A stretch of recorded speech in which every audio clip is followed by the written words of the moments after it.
Imagine towering ships, 400 feet long, gliding across oceans most of the world hadn't dared to explore. Ships so large, they dwarfed European galleons. So advanced, they sailed across half the world, centuries before Columbus was even born. This was no myth. This was China's treasure fleet. In the early 1400s, during the golden age of the Ming dynasty, a new vision for China emerged. Emperor Yongle wanted the world to see China's wealth, power, and sophistication. Not through war, but through diplomacy, trade, and awe. To carry out that vision, he chose a man of remarkable origin, Zheng He. A Muslim eunuch born in Yunnan province, captured in youth and raised in the imperial court, Zheng He rose to become one of the most powerful admirals in world history. He was tasked with leading an unprecedented naval campaign. Not for conquest, but for connection. Zheng He's fleet was unmatched, over 300 vessels. Dozens of them giant treasure ships, some stretching 400 feet long. Multi-level, wind-powered, and packed with state-of-the-art navigation systems. Each one carried diplomats, soldiers, translators, merchants, and even doctors. Altogether, tens of thousands of people sailed under his command. In 1405, the first expedition launched from Nanjing. The fleet set out across the South China Sea, reaching Southeast Asia, then the Indian subcontinent.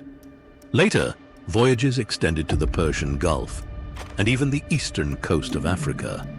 They traded silk, porcelain, tea, and lacquerware, and returned with precious gems, exotic animals like giraffes, and envoys from faraway kingdoms. But this wasn't just a trade mission, it was a message. China ruled the seas, and anyone who wished to engage in diplomacy would do so on Chinese terms. Each voyage was a display of power, but also an exercise in soft diplomacy. Zheng He negotiated peace, settled disputes, and built relationships between empires. He made 7 voyages in total. Over 30 nations were visited. He sailed nearly 30,000 miles. And remarkably, not a single major battle was recorded. Power, without bloodshed. But then, the voyages stopped. After Zheng He's final journey in 1433, the ships were ordered home. Some were dismantled, others left to decay in harbor. The reasons were complex. A new emperor rose to power with different priorities. China turned inward, focusing on defense and tradition. Many officials saw the fleet as too expensive and too foreign in its goals. So the greatest navy the world had ever seen simply vanished. Zheng He himself died at sea, either in India or on the return voyage. His tomb in Nanjing is empty, just a monument to a man whose influence spans continents, and yet whose name many never learn. What might have happened if the voyages had continued? Could China have dominated world trade long before the West? Could they have reached the Americas first? Could they have reshaped the global balance of power? Instead, China chose isolation, and history went another way. Zheng He's fleet became legend.